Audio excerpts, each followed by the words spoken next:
Good morning, everyone, and well, I guess it's not morning anymore, it's lunchtime. So good afternoon, everyone. My name is Stacy Chadawish. I'm with the South Dakota Humanities Council, and you are participating in Humanities Cafe with us today. We're glad you're here, and I am really excited about today's topic and the guest that we have joining us. Today, we're going to talk about the revocation, possible revocation of the Medals of Honor that were awarded to soldiers who were involved with the massacre at Wounded Knee in 1890. And I'm very honored and very excited to have with us today two very prominent scholars in the field. I have Dr. Brad Tennant and I have Dr. Dwight Mears joining us today. So, gentlemen, if you would please, I'll start with you, Dr. Tennant. Could you give us a brief explanation? Who's Brad Tennant? What do you do? How did you stumble into this field? My name is Brad Tennant, and I'm now retired as an educator, but I live in Mitchell, South Dakota, and I've been long involved with South Dakota Humanities Council over the years, probably well over 30 years, certainly, as a Speakers Bureau program participant, program evaluator, one book discussion leader. And so when you extended the invitation to be part of this particular program, I certainly welcomed it.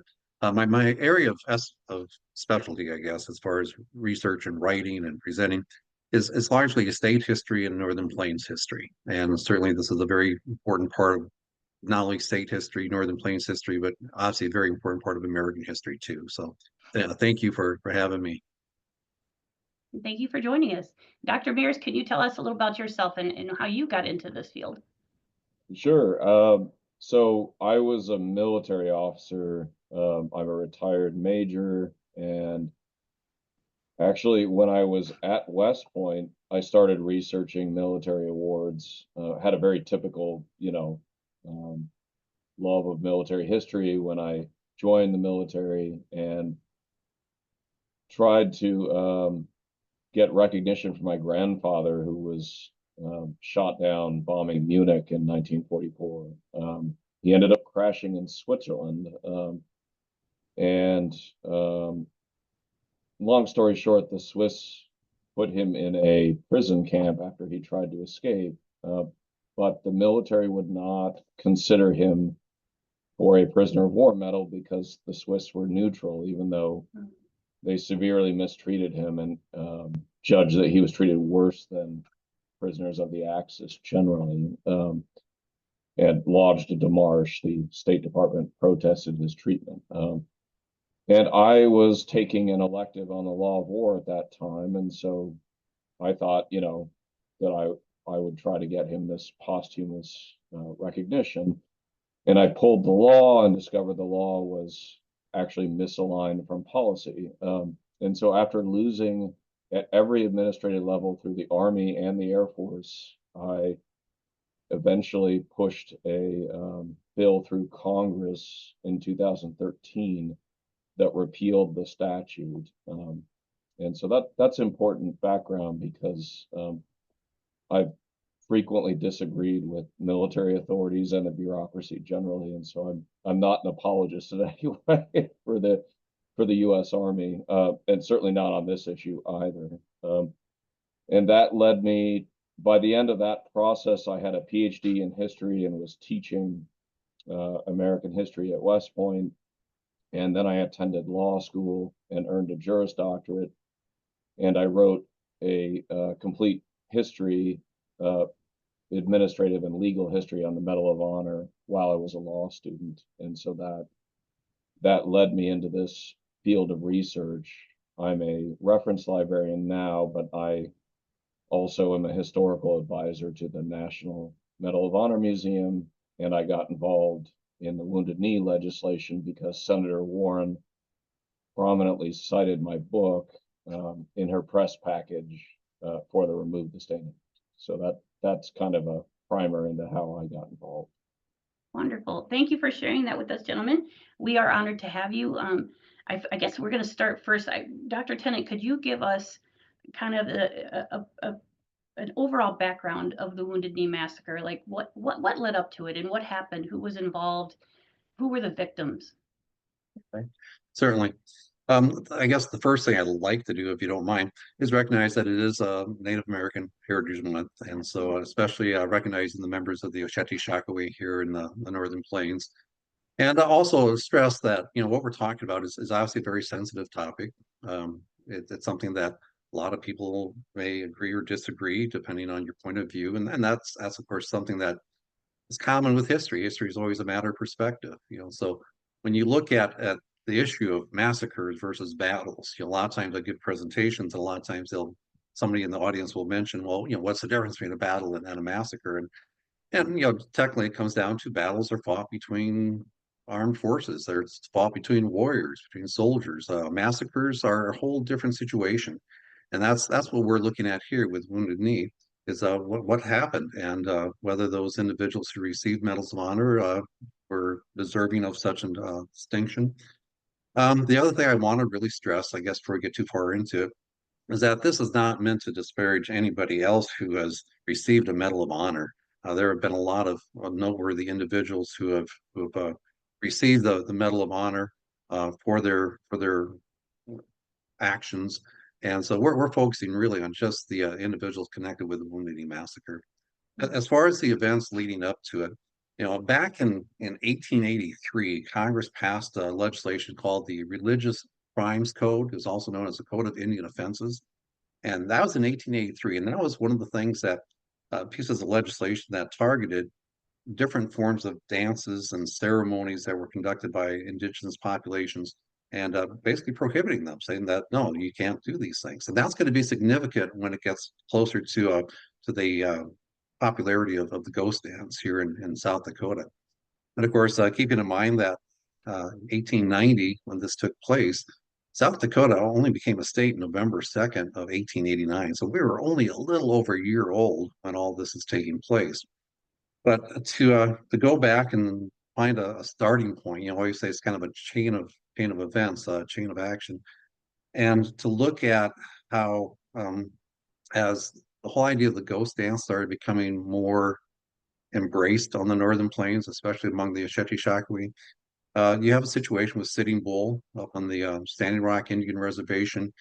It was a situation where he was considered to be maybe a leader that was promoting the idea of the ghost dance. And so tribal police were sent out by the Indian agent to arrest Sitting Bull. And it was in the course of that situation where Sitting Bull and several other members that were with him were shot and killed. That was December 15th, 1890. And so from that point on, you have a movement led by Satanka, or Bigfoot, also known as Spotted Elk, and he would lead nearly 300 individuals from the Cheyenne River Indian Reservation down toward Wounded Knee. As they're heading down into the southern part of South Dakota, it's December, it's cold. They're intercepted by 7th Cavalry group led by Whitside, and he is going to take them as far as or intercept them on December 28th. And then on December 29th is when we're going to have a situation with Forsyth, who will actually demand that they be disarmed. And is when the situation starts to get to the point where they're being disarmed, that there is one particular individual by the name of Black Coyote who is deaf. He doesn't understand what is taking place. He resists. There are some other situations that are going on as well, and shots are fired. And when that first shot is fired, then everything starts to unfold from that particular point. And it gets to be a situation where a lot of people, the estimates as far as the number of people, I've seen anywhere from 200, 250 up to 300. It was hard to put an exact number on the number of fatalities that were suffered that particular day. But that's what leads to this particular situation as far as whether the actions that were taken by the military were warranted. Were they defending themselves? Was it a situation where they were forced into firing? The other side of it is, I said, battles versus massacres. You're talking about several hundred people. About 2/3 of them were women and children, and that's the whole issue. Is really as far as the Medal of Honor that were given. The fact that it wasn't just warriors fighting against warriors. It was the fact that this is a situation where it wasn't just a military battle, but this is a situation where a number of innocent people, people who were, again, elderly, women, children, were also killed in this confrontation. So that's kind of an introduction to it, I guess, at this particular point. Um, Anything else you'd like from me? Okay, thank you for that, for the introduction to kind of what we're dealing with here. Dr. Mears, how many medals of honor were awarded to the soldiers who participated at Wounded Knee, and what were the qualifying criteria? Yeah, so short answer is 19, which will surprise some people because the recent Department of Defense review listed 20. Two of the people on that list were incorrect. They should have been on there, and they were missing one. The Remove the Stain Act also targeted 20, and there was one soldier included on that list in error as well. The reason for that is that at the time of these awards, there was no comprehensive list of medal recipients, and so it's a little bit like determining what the law was before there was a US code. So in the mid 1800s, you had to look up individual session laws to decide, how different laws interacted. And the US Army's publications of these medals were a lot like that. And so they later came out with lists. The Army in the mid and late 1890s published circulars of all the past awards, and somehow their clerks confused a number of the details. And so if you don't know that those later republications didn't match the originals, if you didn't compare them with the original orders announcing the awards, you would think that they were valid because they came from the U.S. Army, but the U.S. Army made many, many mistakes at this time. So that accounts for that discrepancy. There's also a larger number of medals awarded in the campaign. I believe it's 31 for the so-called Pine Ridge campaign, which was the larger mobilization around the Wounded Knee Massacre. And they didn't issue the medals immediately or recommend them. And so what happened is after that campaign ended, in the weeks following, commanders recommended their soldiers for multiple actions, and a number of the soldiers that eventually received medals for actions at Wounded Knee Creek also were recommended for actions at White Clay Creek the day after Wounded Knee. And so as a result, several soldiers received medals citing both locations, and that led to further confusion over which one was the qualifying act. In some cases, it's several locations in several days. So that's kind of one of the complicating factors here that has confused many people, including many scholars. There's a number of books that also cite the wrong numbers of medals. And so you have to dig into the primary sources of the National Archives to really, get to the truth of the matter. Sure. You also wanted to know about the criteria. So there were two laws that governed the Medal of Honor at that time. The original Medal of Honor statute was passed in 1861, and it only applied to the Navy. And so this is, I should probably preface this policy discussion by saying that just because something is called the Medal of Honor doesn't make it the same as today or even at that time. And so at different times in history, the US military had as many as 3 different medals contemporaneously that were all called the Medal of Honor and were awarded for completely different criteria. And so between 1861 and 1963, the Navy's medal was completely separate in law and policy and is not the same as the modern Medal of Honor.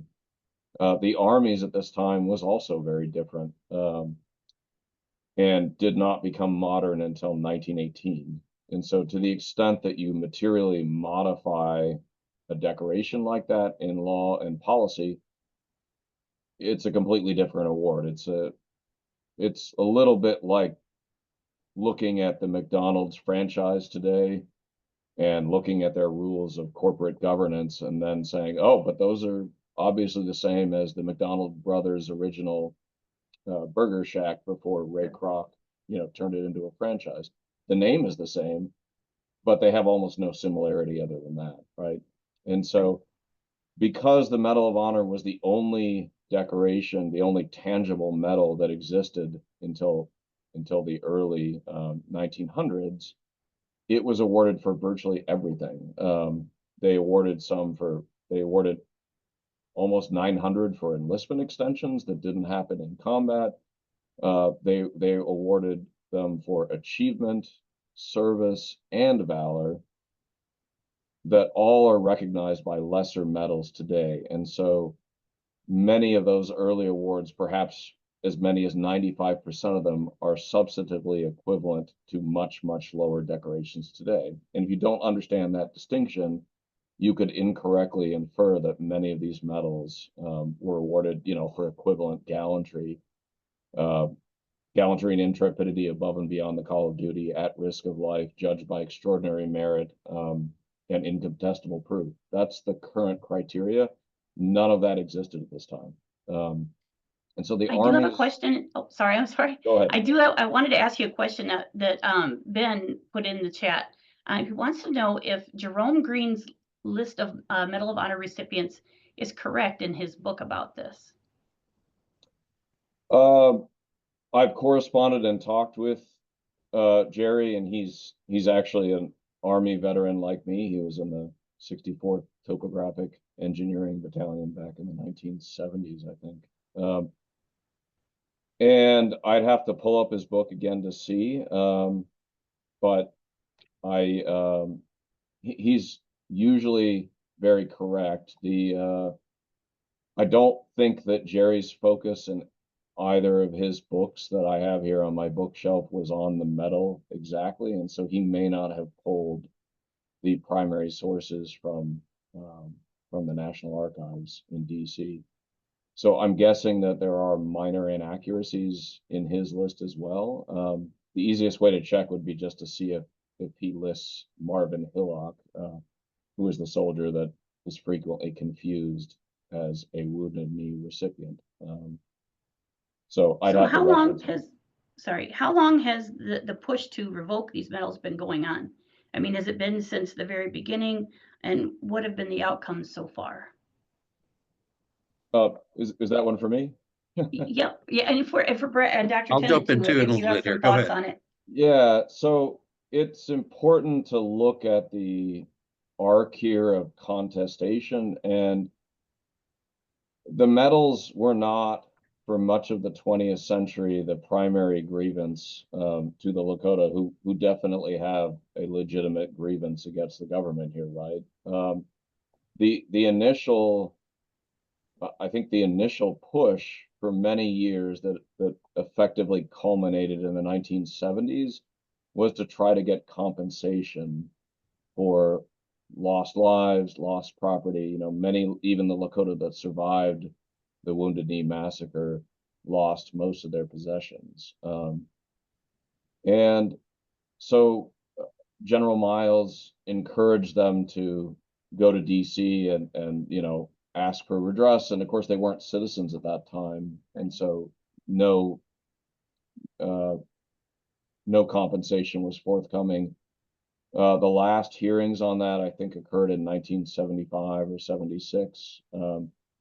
And so on the centennial in 1990 that saw the joint resolution, statement of regret, as it's called, that tried to establish a national monument, sort of represents a transition to the more symbolic. And so because everyone had passed on and attempts at compensation had all failed. And so starting in the early 20th century, they started fighting over the narrative as well, right? And so that's intertwined. And so the government was calling this a battle and was labeling the Lakota as chiefly responsible for killing their own family members, which is pretty insulting. I completely understand why they consider that outrageous. And so that is what led to the public memory fight to relabel Wounded Knee as a massacre rather than a battle, right? And really, I mean, the whole time there were books such as James McGregor's publication as early as the 1890s for the Smithsonian that basically called it a massacre. Or I'm sorry, James Mooney was in the 1890s. James McGregor was in 1940. But then by about mid-century, scholars started to look into it, more from the Lakota's perspective. And then D. Brown's book, which I think came out in 1970, if I'm remembering correctly, really brought this to a popular audience. And that also, not coincidentally, was seeing a shift in historiography with the cultural turn. And so by the 1970s, the medals started to be mentioned as part of that, trying to recapture the narrative, right? There's a lot of stolen agency here. The narrative of the Sioux and this intergenerational trauma was hijacked by the government. And so starting in the early 1970s, you can find editorials mentioning the medals, not as a focus on their own, but evidencing how that story was hijacked, how that narrative was controlled by the government.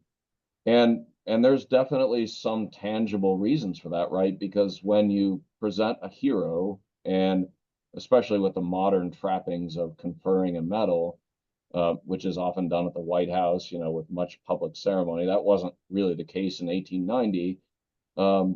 But it still meant something, right? And controlling the narrative, calling these men heroes, was one way of kind of evidencing that nobody did anything wrong at Wounded Knee, right? And so that's one reason that Lakota started to see the medals as symbolic of kind of stealing that narrative, was because it inverted what essentially amounted to many, many crimes committed at Wounded Knee into an act of emulation, right? Because what Medal of Honor recipients are often held up as the standards that the military should measure themselves by. And so if you invert something and turn somebody from a murderer and now say that their conduct is gallant and should be emulated, that's objectively pretty offensive. But it wasn't until about the late 1990s that Native American advocates started to pass resolutions asking for the medals to be revoked through tribal entities first, and then there was no traction at the federal level until 2019, when the Remove the Stain bill was introduced, but it wasn't incorporated into any defense bills until a few years after that. Is that enough of the history for you? That is, and there is a comment in the chat I wanted to share, and it made me think of something else too. So I'm going to toss my thoughts in there. The question is, does it matter if the medals were not as significant as they are today? Any medal for killing a non-combatant wasn't appropriate, and that it brought to mind the some people say this was a massacre. Period. There should be no medals, but that is it. Jus in bello and jus ad bellum, the difference between the government's right to go to war versus the soldiers' duties as implements of the government. Can you explain that difference just briefly so we can understand the differentiation between, you can't just because the conflict was wrong, period. But how does that Brad not wants to make matter a so comment. much? Yeah. Just going to jump in and point out that some of the testimony that I saw was that, unfortunately, battles aren't always just between the combatants. That you do have a lot of innocents who are caught in the conflict, and to the one account that I saw, I can't remember from whom it came, but it was the idea that it was a situation where unfortunately women and children, elderly, were killed at Wounded Knee. But you know what? That's war. That's what happens in the course of battle and everything. So trying to make a justification for that, but Yeah, there is no justification as far as I'm concerned, as far as innocent people being killed, but that's the reality of it as well. I know that our congressional delegation, a lot of times that they have focused that, yes, it was a terrible, terrible tragedy, but at the same time, that was 1890, and to understand fully the circumstances, that's hard to do, and to think about what really did unfold that particular day makes it difficult. The other thing I was going to add, just back up a little bit, I guess, just as far as the history part of it, in 1989, South Dakota was recognizing its centennial as far as statehood, and it was in 1989 that Tim Gallego, who was the longtime publisher of Indian Country Today, contacted the then Governor George Mickelson and said, 1990 is going to be 100 years since Wounded Knee. And so between the two of them, Tim Gallego and Governor Mickelson, there was a push for making 1990 a year of reconciliation, which it did become. In 1990, the state legislature decided that, what, South Dakota will no longer have Columbus Day, it will be Native American Day. So South Dakota became the first state in the country to do away with Columbus Day, and now it's recognized in South Dakota as being Native American Day. To look at other aspects of when these medals are brought up, in 1990, then Representative Tim Johnson, who just recently passed away, introduced a resolution, and he said, this is a resolution to acknowledge the 100th anniversary of the tragedy at Wounded Knee. But he also went on to say that, and to recognize the year of reconciliation declared by the state of South Dakota between the citizens of the state and the members of the Great Sioux Nation, which I think is important.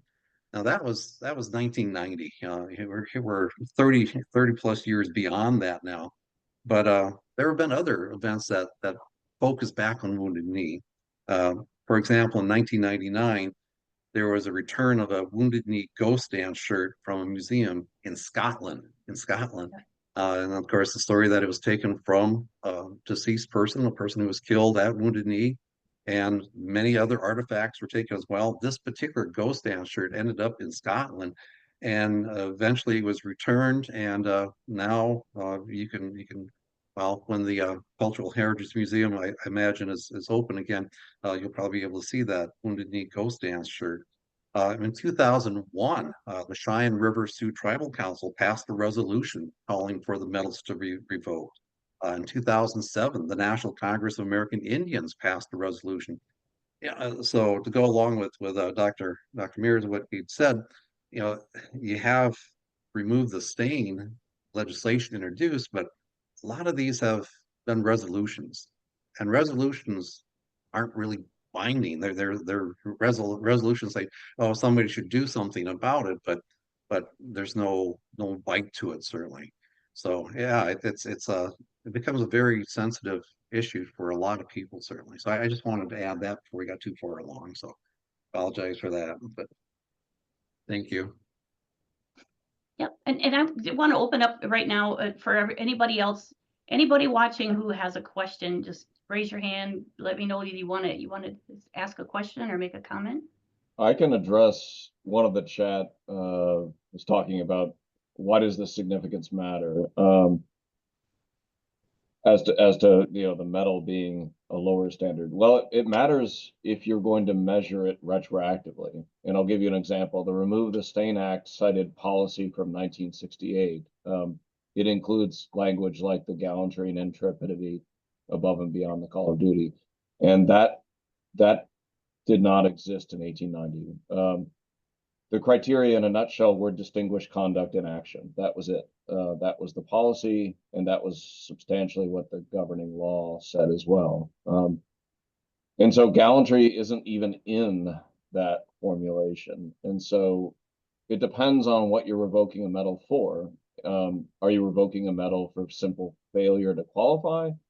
If you're revoking a medal for commission of crime, DOD policy requires that the member be retroactively judged in a case like this to have committed a crime that should have merited expulsion from the military. And that's an individual distinction. And to go to what Stacy was talking about earlier, there's a big difference between jus in bello and jus ad bellum, okay? One of the big criticisms I've seen against standing up this DoD review is that a lot of people say, well, what about my service in Afghanistan or Iraq, that was, might be frowned on in 10 or 20 years. I don't know. I'm an Iraq war veteran. I would see it as inequitable if somebody went after a medal because the invasion of Iraq was, arguably based on false pretenses and false facts. And so that gets to a critical distinction. Soldiers don't get to decide jus ad bellum, which is the decision to go to war. That's a decision of state or national command authority. And so a lower ranking soldier especially has almost no agency. If they refuse to go to war, they go to prison. So it happens every once in a while, but for obvious reasons, it's not a democracy within the military on that question. But it absolutely is an individual soldier's prerogative to decide whether or not to obey an order that is either lawful or not lawful. And there is clear law that governed at this time, even though it's not treaty law in 1890, because they published the Lieber Code in 1863. And the Lieber Code was meant to civilize armed conflict. It later led to the Hague and Geneva Conventions rules that are now black letter law. At that time was more customary, meaning states practiced it and they acknowledged that it was binding on them.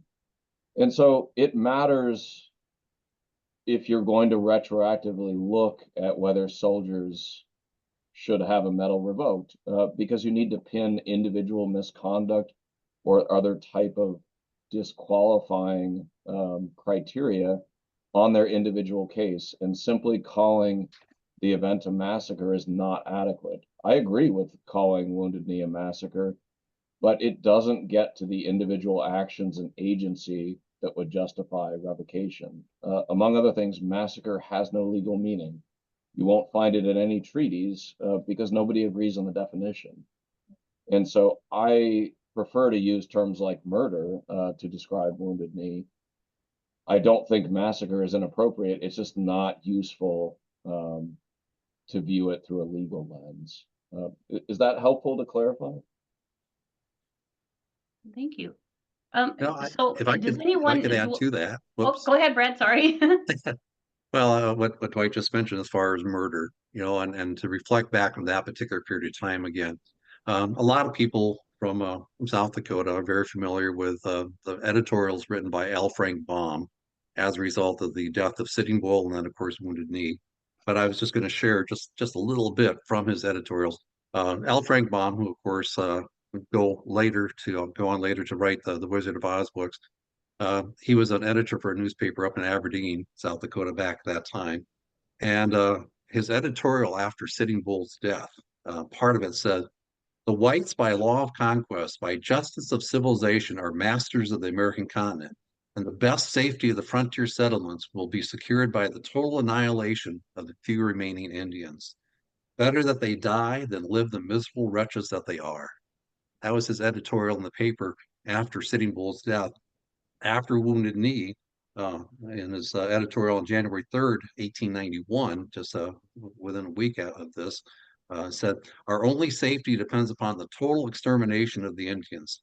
Having wronged them for centuries, we had better, in order to protect our civilization, follow it up by one more wrong and wipe these untamed and untamable creatures from the face of the earth."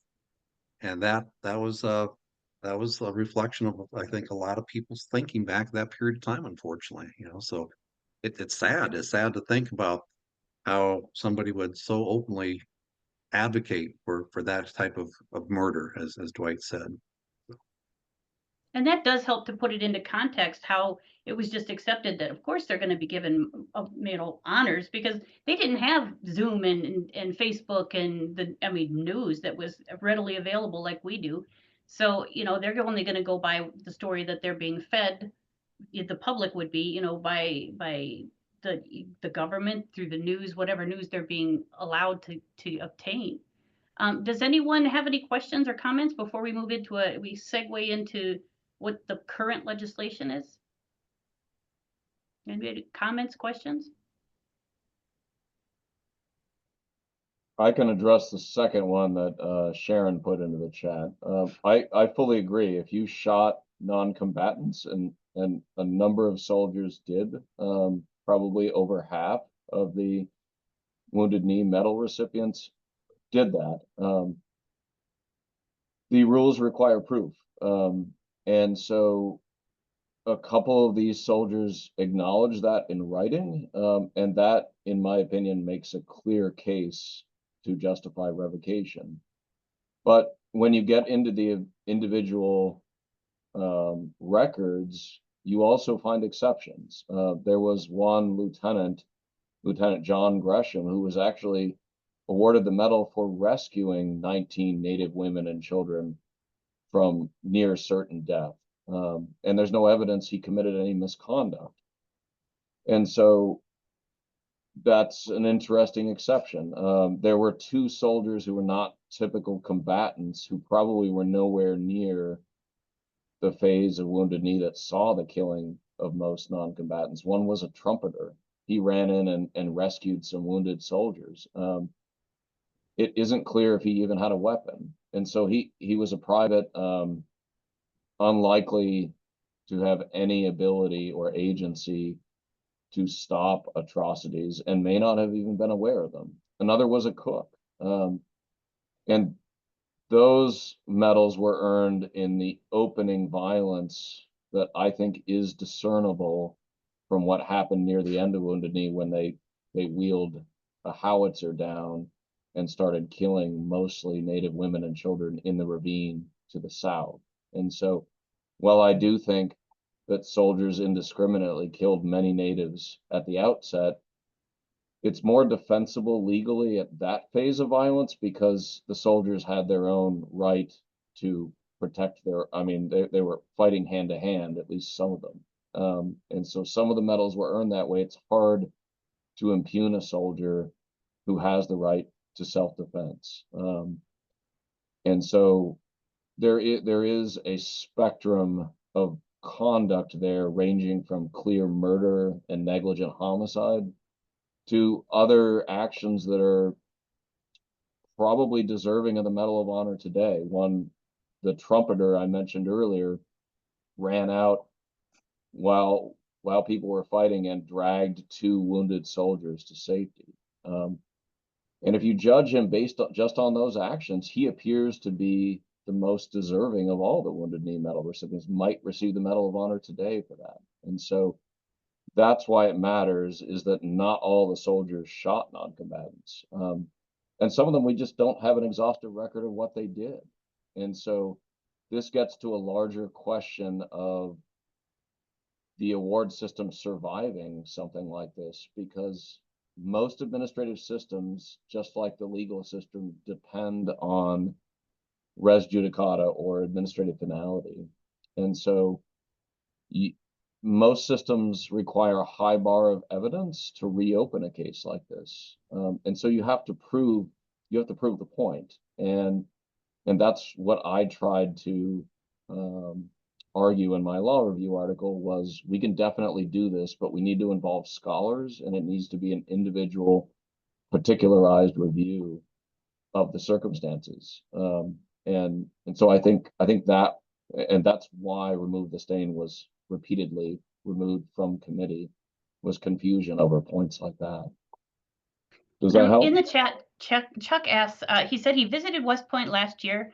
When I didn't see any information about the Indian Wars in their museum, I asked the staff where it was located. I was told the Army is not proud of their involvement. So what is the position of the military on this effort today? Well, I'm a retired officer, but I don't represent the Army any longer. And at times they'd probably prefer me not to criticize them. I'm looking at the public memory of Wounded Knee, and probably will publish more on that. And so one of the interesting offshoots of this history is that Army historians were dragged into this debate over whether to call Wounded Knee a massacre or battle.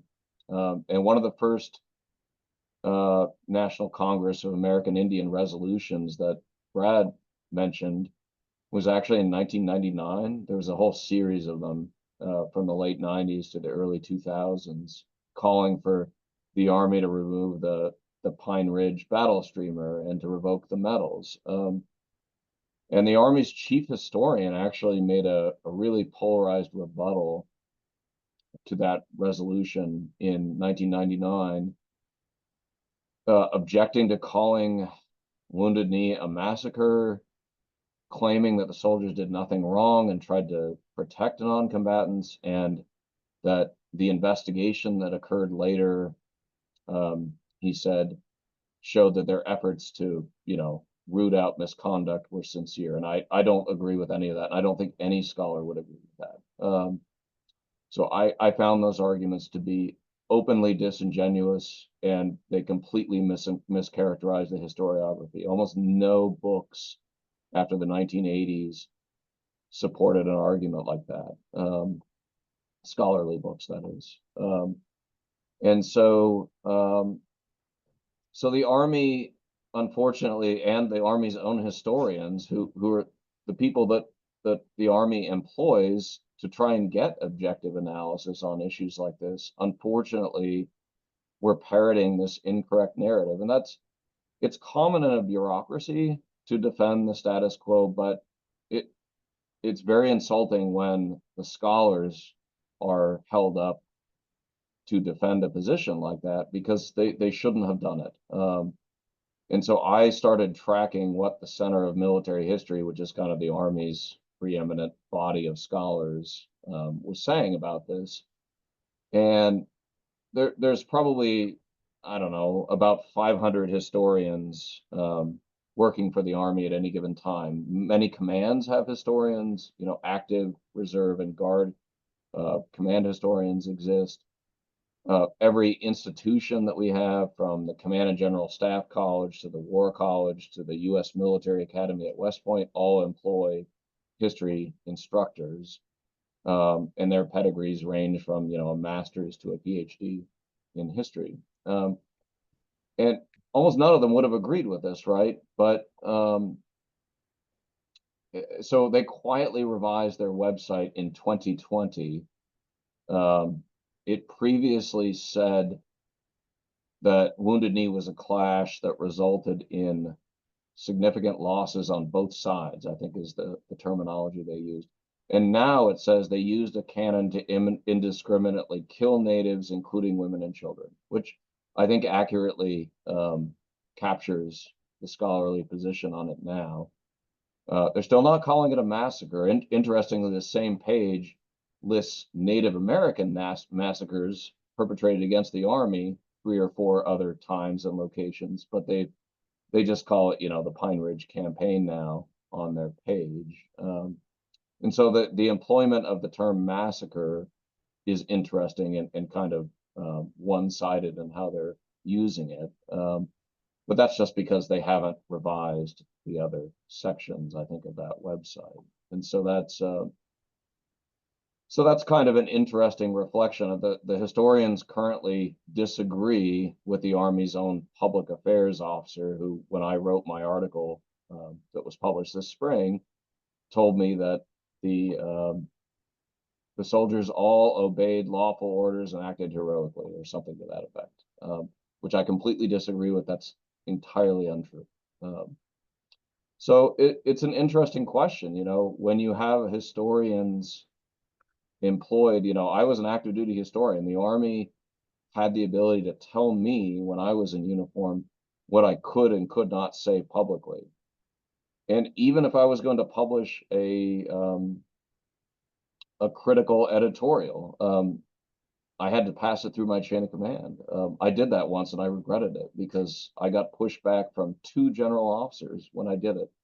An op-ed in the Washington Post, incidentally. I would not do that again. And it's tough for scholars in that environment, because you have people over you that just see you as another rank, right? And so we have academic freedom in the military system, but it's with a big asterisk, because you have limitations on what you can do, and it can affect your career trajectory if you're going to publish Right. something that's controversial. So anyway, I'll get off my high horse. Yeah. I do want to it's like we are running a little short on time, but I want to just inform everybody. There has been, several iterations of legislation that have been put together, and one of the and some of them, it seems as of late, the Department of Defense is actually paying attention to what Dr. Mears has been saying, because earlier this year, I think it was this year, the Secretary of Defense Austin ordered directed to he wanted a special review of these medals. So I believe they visited Wounded Knee in September, and they were supposed to have their opinions or a report to Secretary Austin by the middle of October. So this is very timely. And I spoke with O.J. Seaman yesterday, who is one of the authors of the Remove the Stain legislation. I tried to get Chairman Ryman LeBeau. I was trying to find some tribal leaders and active people from around the area, but they're all in Washington D.C. and met at the White House yesterday regarding this very issue. So it's very timely. It remains to be seen what's going to happen. But what do you see? What are there's two possible outcomes, right? At this point, there's one side saying we want total revocation, the other side saying we're not touching it. Everybody gets to keep their medal, everything's going to stay the same. What happens if we come out as a stalemate yet again, and we don't have a real answer, and we don't have a real process of how to handle this kind of thing? Dr. Mears. I think a lot of it is just the Okay. acknowledgement. Yeah, sorry. The acknowledgement of it, no medals will be taken away from any families. There will be no other consequences. And even if they should rule that they should have been revoked, it's really just more of an acknowledgement than anything else. And I think that's what so many people want. It's just Yes. to acknowledge the wrongdoing that occurred back then.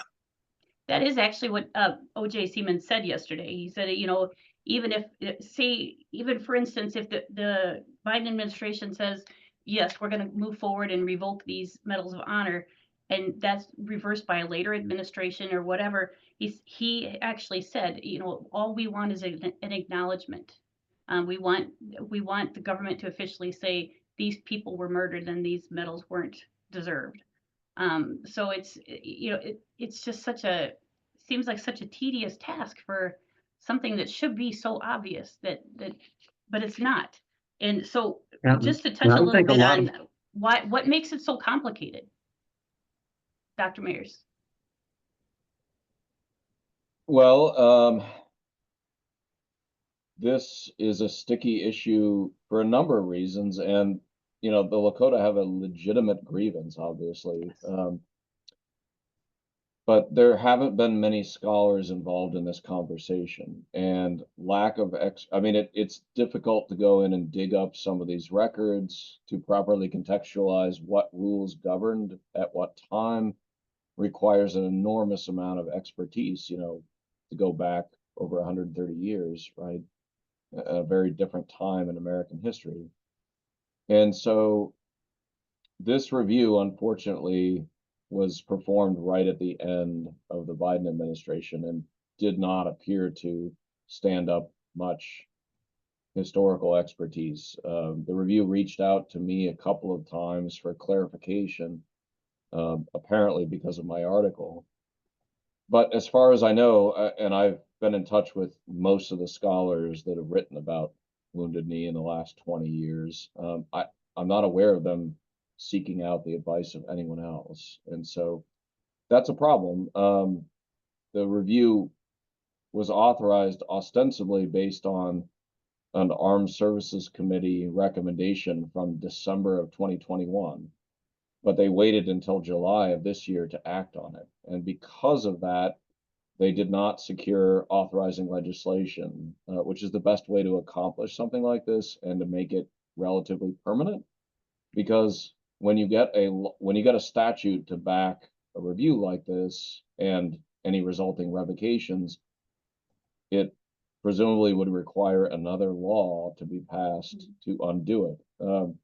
But if you accomplish it solely on executive authority, which would be the only way to do it now, it can be summarily reversed by the next person who's in the Oval Office.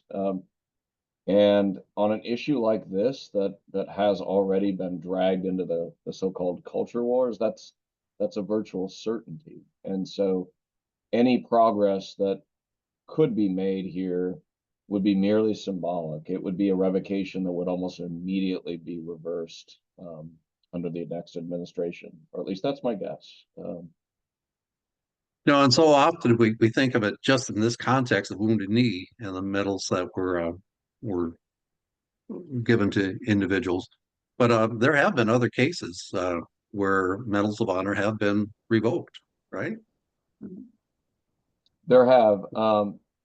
The Navy used to give the Secretary of the Navy unilateral authority to revoke medals, and so about 15 Navy medals of honor were revoked in the 19th century before lawyers realized that might be problematic from a due process perspective, because by the early 20th century, a lot of ancillary benefits started to be tacked on to the medal, including a special pension enacted in 1916. And so when you go after something that has, there's the tangible value of the medal itself, however nominal that might be. But then modern Medal of Honor recipients, if they're enlisted, they get an automatic promotion.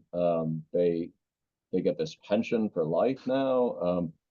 And so when you deprive people of property, you can contest that in court on due process grounds if it's not done properly. And the Administrative Procedure Act says that you can contest a government action like that if it's arbitrary, capricious, or not based on substantial evidence. And if the government fails to follow its own rules, then you have a problem there. So that's one thing that jumps out at me.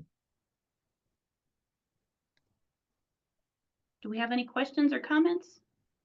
Did you want to add anything, Dr. Tennant?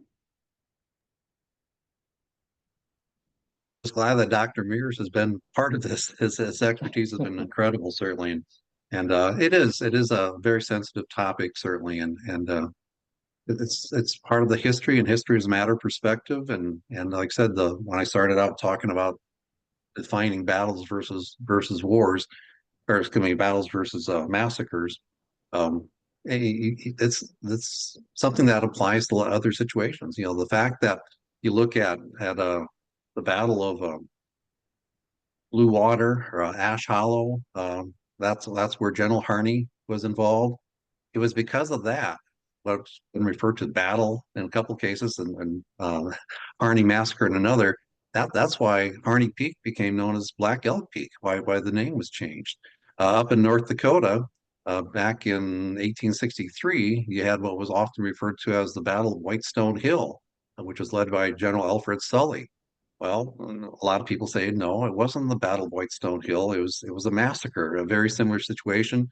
20 of the soldiers were killed, and they have a very prominent display up on top of the hill, the bugle monument, everything else.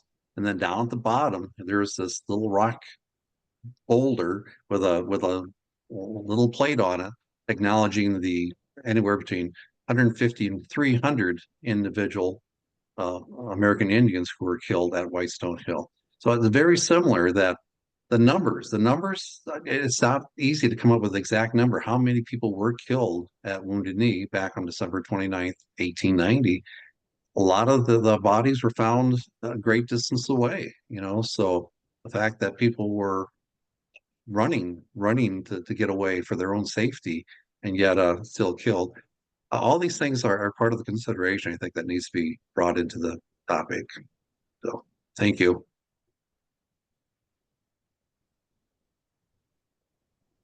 Do we have any final comments?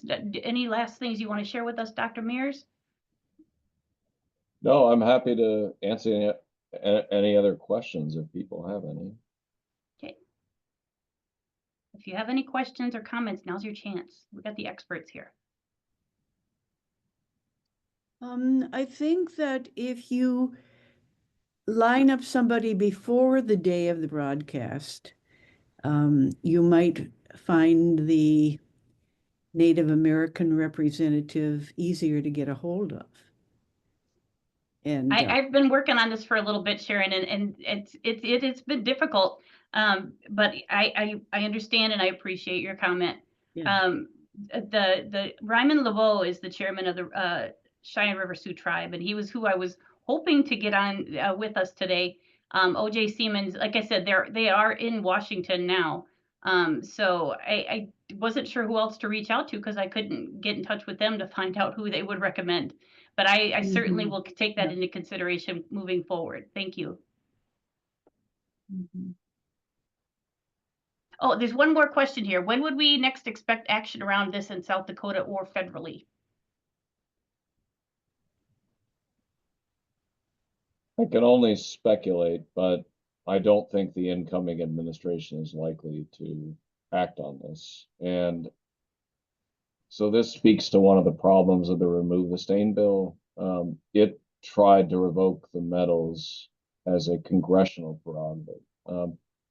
But the public law on the Medal of Honor and all military decorations that are governed by statute clearly give adjudication to the executive branch, meaning both approving and any potential revocations. And so you can't pass a law like that and have Congress strike a medal unless you change the public law criteria and change it into a congressional medal. It's not the Congressional Medal of Honor. It's a Medal of Honor judged by the president. Congress controls the criteria, but not the award. And so the best way to accomplish this, in my opinion, is for Congress to authorize revocation and to the executive to review and adjudicate a revocation. And so you would have to have both a legislature and an executive that are receptive to reviewing and acting on this. And I, for obvious reasons, don't see that happening with the next administration. As I said, looking at the congressional delegation from South Dakota, each of the three recognized that this was a terrible, terrible event that was part of South Dakota history.